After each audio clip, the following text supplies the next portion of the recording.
The Fraxel laser is a relatively new machine that is utilized to improve upon most all of the skin surface issues.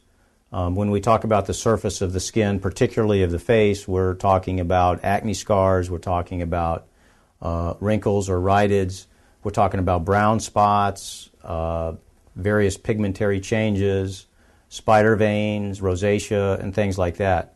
The Fraxel is relatively revolutionary in that it can improve upon all of those issues of the face with minimal to no downtime, never creating any raw surface. Some of the older treatments, like the older CO2 laser resurfacing or the deeper chemical peels, were relatively difficult to deal with as a patient because they create a raw surface and a lot of downtime. What's unique about the Fraxel is that it doesn't have the downtime or the intimidating recovery that some of the older procedures had. At the same time, it really corrects all of the surface problems of the skin.